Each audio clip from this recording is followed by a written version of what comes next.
আমি বলছি ক্যাবিনেট সিদ্ধান্তের দায় সবার, কালেকটিভ রেসপন্সিবিলিটিতে আমাদের ক্যাবিনেট চলে, মন্ত্রিসভা চলে। তাহলে পার্থবাবুর দায়ও উনি নেননি। এখনো পর্যন্ত পার্থ চট্টোপাধ্যায় বিধায়ক আছেন, আমি একটু আগে জিজ্ঞেস করছিলাম, মনে ছিল না, কিন্তু শুনলাম উনি এখনো পর্যন্ত তার কেন্দ্র থেকে নির্বাচিত বিধায়ক। ব্রাত্য বসু, যিনি ওই যে বলেছিলেন ওই কাঠগড়ায় দাঁড়িয়ে মনীষ জৈন বলে এসেছিলেন যে ব্রাত্য বসুই নির্দেশ দিয়েছিলেন, দেখা যাবে। সুপার নিউমেরিক পোস্ট, একটু আগে তৃণমূলের প্রতিনিধি কিনা জানি না অফিসিয়াল, কিন্তু উনি বলছিলেন যে সুপার নিউমেরিক পোস্ট তৈরি করা যে সুপ্রিম কোর্টের রায় আছে, আসলে উনি পাস্ট, প্রেজেন্ট আর ফিউচারটা ভুলে গেছেন। সুপ্রিম কোর্ট একটা ভবিষ্যতের জন্য একটি নির্দিষ্ট অংশের লেজিটিমেট ক্লেমকে প্রোটেক্ট করবার জন্য এই সুযোগ দিয়েছেন।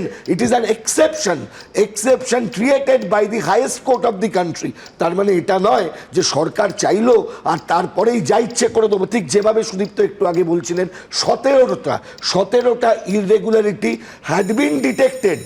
আমরা যদি এই রায়ে দেখি 17টা ইররেগুলারিটি আছে।